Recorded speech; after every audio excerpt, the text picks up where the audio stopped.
എല്ലാവർക്കും നമസ്കാരം. പുതിയൊരു വീഡിയോയിലേക്ക് സ്വാഗതം. ഞാൻ ഇന്ന് ഈ വീഡിയോയിൽ നിങ്ങളുമായിട്ട് പങ്കുവെക്കുന്ന ഒരു സുപ്രധാനപ്പെട്ട ഒരു കാര്യമാണ്. മെക്സവനെ കുറിച്ചുള്ള ഒരു സുപ്രധാനപ്പെട്ട കാര്യമാണ്. അതായത് എനിക്ക് ഡൽഹിയിൽ ഫ്രീലാൻസായിട്ട് ഇൻവെസ്റ്റിഗേറ്റീവ് ജേർണലിസം ചെയ്യുന്ന കുറച്ച് ഫ്രണ്ട്സ് ഉണ്ട്. അവരായിട്ടുള്ളൊരു സംസാരത്തിൽ നിന്ന് കിട്ടിയ ഒരു കാര്യമാണ് ഞാൻ നിങ്ങളുമായിട്ട് ഇന്ന് പങ്കുവെക്കുന്നത്. അതായത് ഈ മെക്സവൻ ശരിക്കും ഇപ്പോൾ സമൂഹ മാധ്യമങ്ങളിൽ വളരെ ചർച്ചയായിട്ടുള്ളൊരു വിഷയമാണ്. അതായത് ഈ അടുത്ത കാലത്ത് ചർച്ച വരാൻ കാരണം CPM-ൻ്റെ കോഴിക്കോട് ജില്ലാ സെക്രട്ടറി P. മോഹൻ മാഷ് ഒരു പരസ്യമായി പറഞ്ഞു. അതായത് രാവിലെ വ്യായാമ കൂട്ടായ്മ എന്ന് പറഞ്ഞിട്ട് കുറേ ആൾക്കാർ ഒത്തുചേരുന്നു. അപ്പോൾ അതിന് പിന്നിൽ പോപ്പുലർ ഫ്രണ്ട് പോലുള്ള നിരോധിത മുസ്ലിം ഭീകര സംഘടന എന്നാണ് അദ്ദേഹം പറഞ്ഞത്. അതിനുശേഷമാണ് ഇത് ശരിക്കും ചർച്ചയാവുന്നത്. ശരിക്കും ഈ മെക്സവൻ എന്ന് പറയുന്ന ഒരു വ്യായാമ കൂട്ടായ്മ തുടങ്ങിയത് 2012 മലപ്പുറം കൊണ്ടോട്ടിയിലുള്ള ഒരു റിട്ടയേർഡ് പാരാമിലിറ്ററി ഉദ്യോഗസ്ഥൻ സലാഹുദ്ദീൻ എന്ന് പറയുന്ന ഒരു പാരാമിലിറ്ററി ഉദ്യോഗസ്ഥൻ തുടങ്ങിയാണ്. അദ്ദേഹത്തിൻ്റെ വീടും പരിസരവും ഒക്കെ കേന്ദ്രീകരിച്ച് രാവിലെ ഒരു വ്യായാമ കൂട്ടായ്മ തുടങ്ങിയതാണ്. പിന്നീട് അതിനുശേഷം ശരിക്കും ഞങ്ങളൊക്കെ മാധ്യമങ്ങളിലൂടെ കേട്ടതിന് ശേഷമാണ് ഇത് അറിയുന്നത്. എല്ലാവരും ഈ P. മോഹൻ മാഷ പ്രസ്താവനയ്ക്ക് ശേഷമാണ് എല്ലാവരും ഇതിനെക്കുറിച്ച് കൂടുതലായിട്ട് അറിയുന്നത്. അത്ര വരെ അത്ര അതിന് പോപ്പുലാരിറ്റി ഉണ്ടായിരുന്നില്ല. അപ്പോൾ P. മോഹൻ മാഷ് അന്ന് പറഞ്ഞതെന്ന് വെച്ച് കഴിഞ്ഞാൽ അദ്ദേഹം അതിനെക്കുറിച്ച് വിശദമായി ഗവേഷണം നടത്തി കേട്ടോ. അത് ശ്രദ്ധിക്കേണ്ട കാര്യമാണ്. ഗവേഷണം നടത്തി അതിനുശേഷമാണ് അവർക്ക് മനസ്സിലായത് അതിന് പിന്നിൽ നിരോധിത ഭീകര സംഘടനയായ പോപ്പുലർ ഫ്രണ്ടും പിന്നെ ജമാഅത്തെ ഇസ്ലാമി പോലുള്ള മുസ്ലിം എക്സ്ട്രീമിസ്റ്റുകളുടെ സപ്പോർട്ടും അതിലുണ്ട് എന്നാണ് അദ്ദേഹം പറഞ്ഞത്. അതിനുശേഷമാണ് മാധ്യമങ്ങളൊക്കെ ചർച്ച ചെയ്യാൻ പോകുന്നത്. അപ്പോൾ പറഞ്ഞു വരുന്നത് 2012 മലപ്പുറത്ത് തുടങ്ങിയ ഈ ഒരു സംരംഭം പെട്ടെന്ന് എങ്ങനെയാണ്, അതായത് എല്ലാ ജില്ലകളിലേക്കും വ്യാപിച്ച, എല്ലാ ജില്ലകളിലേക്കും എന്ന് വെച്ച് കഴിഞ്ഞാൽ മലബാർ കേന്ദ്രീകരിച്ചില്ല, കാസർഗോഡ്, കണ്ണൂർ, വയനാട്, മലപ്പുറം, കോഴിക്കോട് ജില്ലകളിൽ വ്യാപകമായി 1-2 ബ്രാഞ്ച് പോലും അതിന് തുടങ്ങി. അപ്പോൾ അതിന് സപ്പോർട്ടായിട്ട് ഇവിടെ മന്ത്രിമാർ പിന്നെ രാഷ്ട്രീയ പ്രവർത്തകർ എല്ലാം ഒരേപോലെ CPM മന്ത്രി മുഹമ്മദ് റിയാസ് പോലും അതിനെ സപ്പോർട്ട് ചെയ്തു എന്നാണ് ഇപ്പം മെക്സവനുമായി ബന്ധപ്പെട്ട ആൾക്കാർ പറയുന്നത്. പിന്നെ മുൻമന്ത്രി അഹമ്മദ് ദേവക്കോവിൽ, ഇവരൊക്കെ പാലക്കാട് MP VK ശ്രീകണ്ഠൻ, ഇവരൊക്കെ ഇതിനെ സപ്പോർട്ട് ചെയ്യുന്ന ആൾക്കാരാണ്. അവർ അതിൽ പങ്കെടുത്ത ആൾക്കാരും കൂടിയാണ്.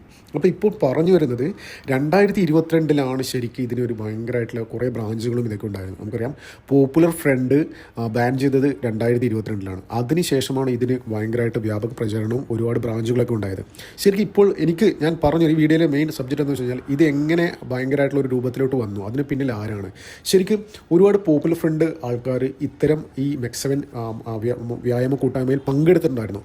അപ്പോൾ അവരതിൻ്റെ പൊട്ടൻഷ്യൽ മനസ്സിലാക്കി. ശരിക്കും അവർക്ക് അറിയാമായിരുന്നു ഇതിന് ഒരുപാട് പൊട്ടൻഷ്യലുണ്ട്, ഇതിന് വേറെ ഡയമെൻഷൻ അവർക്ക് കൊടുക്കാൻ പറ്റുന്നവർ മനസ്സിലാക്കി. അതിനുശേഷം അവർക്കറിയാം പോപ്പുലർ ഫ്രണ്ട് ഒരു ദിവസം അവർക്ക് നിരോധിക്കുന്നില്ല കാര്യത്തിൽ അവർക്ക് ഉറപ്പുണ്ടായിരുന്നു. അപ്പോൾ ഒരു ബാക്കപ്പ് എന്ന രീതിയിൽ അവരിങ്ങനെ ഓരോ കാര്യം അന്വേഷിച്ചുകൊണ്ടിരിക്കുകയായിരുന്നു. അപ്പോൾ അതിനിടയിലാണ് അവരെ ശ്രദ്ധയിൽ ഇത് വിടുന്നത്. അപ്പോൾ അവരെ ആൾക്കാരും അതിൽ പോകുന്നുണ്ടായിരുന്നു. അപ്പോൾ അതിനുശേഷം അവർ ഹൈജാക്ക് ചെയ്യാൻ തീരുമാനിച്ചു. അങ്ങനെ പോപ്പുലർ ഫ്രണ്ട് ഭീകരൻ ഈ CA റൌഫിൻ്റെ നേതൃത്വത്തിൽ ഈ മെക്സവൻ എന്ന കാര്യം ഈ മെക്സവനെ ശരിക്കും ഹൈജാക്ക് ചെയ്തു. അതിനുശേഷമാണ് ഒരുപാട് പോപ്പുലർ ഫ്രണ്ട് ആൾക്കാർ അതിൻ്റെ തലപ്പത്ത് വരികയും പിന്നെ എന്താ പറയുക ജമാഅത്തെ ഇസ്ലാമി പോലുള്ള ആൾക്കാർ അതിൻ്റെ കാര്യങ്ങളൊക്കെ ഇടപെടുകയും അത് നിയന്ത്രിക്കുന്ന തരത്തിലേക്ക് മറിഞ്ഞു തന്നാണ് ശരിക്കും. അതായത് ഒരു കാര്യം കൂടി പറഞ്ഞുതരാം. NIA കേരളത്തിൽ ഈ പോപ്പുലർ ഫ്രണ്ട് നിരോധനത്തിന് ശേഷം NIA അവർ പോപ്പുലർ ഫ്രണ്ടിൻ്റെ എല്ലാ നേതാക്കന്മാരെയും അറസ്റ്റ് ചെയ്തു, എല്ലാ ഭീകരവാദികളെയും അറസ്റ്റ് ചെയ്ത് കൊണ്ടുപോയി. പക്ഷേ ഒരാളെ മാത്രം അറസ്റ്റ് ചെയ്തില്ല. അതായത് CA റൌഫ് എന്ന് പറഞ്ഞാൽ അവരെ മെയിൻ ഫണ്ട് റേസറും ഫിനാൻസ് എല്ലാം ഹാൻഡിൽ ചെയ്യുന്ന ഒരാളായിരുന്നു CA റൌഫ്. ഈ CA റൌഫിനെ മാത്രം NIA 2 ആഴ്ച കഴിഞ്ഞിട്ടാണ് അറസ്റ്റ് ചെയ്തത്. അവസാനം അദ്ദേഹത്തിൻ്റെ വീട് വളഞ്ഞിട്ടാണ് NIA പുള്ളിക്കാരനെ അറസ്റ്റ് ചെയ്തത്. അപ്പോൾ എന്തുകൊണ്ട് NIA മനഃപൂർവ്വം എല്ലാവരും സ്പോട്ടിൽ പൊക്കി, എല്ലാ ഭീകരവാദികളും സ്പോട്ടിൽ പൊക്കി, രാവിലെ ഫ്ലൈറ്റുമായിട്ട് വന്ന് രാവിലെ തന്നെ പൊക്കി കൊണ്ടുപോയി എല്ലാവരും. പക്ഷേ ഈ CA റൌഫിനെ മാത്രം പിടിച്ചില്ല. അത് ശരിക്കും ഇപ്പോഴും ഇവർ പറയുന്നത് വെച്ച് കഴിഞ്ഞാൽ ഈ ഇൻവെസ്റ്റിഗേറ്റീവ് ജേർണലിസ്റ്റുകൾ പറയുന്നത് എന്താണെന്ന് വെച്ച് കഴിഞ്ഞാൽ NIA മനഃപൂർവ്വം ഈ CA റൌഫിനെ പിടിക്കാത്തതാണെന്നാണ്. അതിൽ കാരണം എന്താണെന്ന് വെച്ച് കഴിഞ്ഞാൽ NIAക്ക് അപ്പോഴേ വിവരം കിട്ടിയിരുന്നു. ഈ പോപ്പുലർ ഫ്രണ്ട് ജമാഅത്തെ ഇസ്ലാമി ആൾക്കാർ ഈ മെക്സവൻ എന്ന് പറഞ്ഞൊരു ഓർഗനൈസേഷനിൽ ഇപ്പോൾ ആക്റ്റീവാണ്. അവരതുമായി ബന്ധപ്പെട്ട് മുന്നോട്ട് പോവുകയാണ്. അവരതിനെ കൺട്രോൾ ചെയ്യുന്നുണ്ട്, അതിൻ്റെ ആൾക്കാർ അതിൽ ഉണ്ട് എന്നൊക്കെയുള്ള വാർത്ത NIAക്ക് അപ്പോഴേ കിട്ടിയിരുന്നു. പക്ഷേ അതിൻ്റെ കൂടുതൽ തെളിവുകൾ ശേഖരിക്കാൻ വേണ്ടിയിട്ടാണ് അത് റൌഫാണ് അതിന് പിന്നിൽ നിന്നുള്ള ഒരു കാര്യം കൂടി ഇവർ പറയുന്നുണ്ടായിരുന്നു. അപ്പോൾ ശരിക്കും ഈ മെക്സവൻ്റെ ഒരുപാട് ഡീറ്റെയിൽസും ഒരുപാട് കാര്യങ്ങളും കളക്ട് ചെയ്യാൻ വേണ്ടി തന്നെ NIA മനഃപൂർവ്വം ഈ റൌഫിനെ അറസ്റ്റ് ചെയ്യാത്തതാണ് എന്നാണ് ഇവരുടെ ഒരു സംശയം. ഈ ഇൻവെസ്റ്റിഗേറ്റ് ജേർണലിസ്റ്റിൻ്റെ ഒരു സംശയം അതാണ്.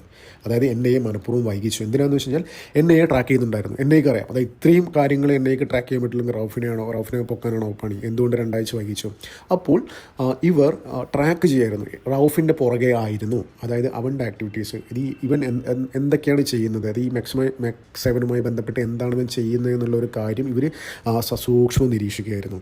അപ്പോൾ 2 ആഴ്ചത്തോളം റൌഫ് ഒളിവിൽ പോയി കോർഡിനേറ്റ് ചെയ്തത് ഈ പോപ്പുലർ ഫ്രണ്ടിൻ്റെ നേതാക്കന്മാരുടെ ഭാഗത്തിലും ഇത്തരം കാര്യങ്ങളായിട്ട് മുന്നോട്ട് പോകാൻ വേണ്ടി ഒരു നിർദ്ദേശം, അതിന് കോർഡിനേറ്റ് ചെയ്യാൻ വേണ്ടിയിട്ടുള്ള ഒരു കാര്യങ്ങൾ ഈ ഒളിവിൽ കഴിഞ്ഞ് പ്ലാൻ ചെയ്യായിരുന്നു, കോർഡിനേറ്റ് ചെയ്യായിരുന്നു ഈ CA റൌഫ്.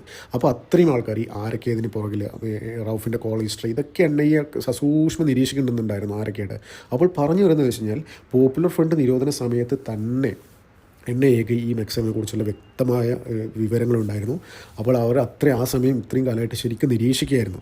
കഴിഞ്ഞ ദിവസം സന്ദീപ് വാര്യർ പറയുന്നുണ്ടായിരുന്നു, അതായത് P. മോഹനൻ മാസ്റ്റർ പറഞ്ഞിട്ട് വേണോ ഇന്ത്യൻ ഗവൺമെൻറ് ഇവിടെ മെക്സവൻ എന്ന് പറഞ്ഞ സംഘടനയിലെ തീവ്രവാദികൾ നുഴഞ്ഞു കയറി എന്ന് അറിയേണ്ടത്. ശരിക്കും അങ്ങനെയാണെങ്കിൽ P. മോഹൻ മാഷെ പിടിച്ച് കേന്ദ്ര ആഭ്യന്തരമന്ത്രിയാക്കണം BJP എന്നാണ് സന്ദീപ് വാര്യർ പറഞ്ഞത്. ശരിക്കും സന്ദീപ് അങ്ങനെയല്ല, NIAക്കും കേന്ദ്ര സർക്കാരിനും വ്യക്തമായ വിവരമുണ്ടായിരുന്നു. ശരിക്കും അവർ നിരീക്ഷിക്കുമായിരുന്നു, അവരെന്താ ചെയ്യുന്നത് എന്താണ് ചെയ്യുന്നതെന്ന് ശരിക്കും നിരീക്ഷിക്കുന്നുണ്ടായിരുന്നു. അവരെ നിരോധന സമയത്ത് തന്നെ അറിവുണ്ടായിരുന്നു. അപ്പോൾ ഇത്തരം കൂടുതൽ വിവരങ്ങൾ കളക്ട് ചെയ്യാൻ വേണ്ടി തന്നെയാണ് NIA എന്ന് മനഃപൂർവ്വം റൌഫിനെ അറസ്റ്റ് ചെയ്യാൻ വേണ്ടി ഒരു ഗ്യാപ്പ് ഇട്ടത്. അതായത് പുള്ളിക്കാരൻ ഏതറ്റം വരെ പോകുന്നതൊക്കെ അറിയാൻ വേണ്ടി.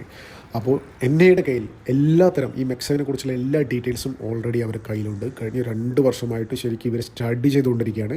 അവർക്ക് സംശയത്തിലുള്ള ആൾക്കാരെ സസൂക്ഷ്മം നിരീക്ഷിക്കുന്നുണ്ട്. അല്ല, ഇന്ത്യ ഗവൺമെൻറ് വെറുതെ ഒന്നും ഇരിക്കില്ല, ഇത് ഭരിക്കുന്നത് വേറെ ടീമാണ്. ഇവന്മാരെയൊക്കെ പൊക്കേണ്ട സമയത്ത് പൊക്കും. അതിന് ആരും ഇവിടെ കഷ്ടപ്പെടേണ്ട ആവശ്യമില്ല. നന്ദി, നമസ്കാരം. അടുത്ത വീഡിയോ കാണാം.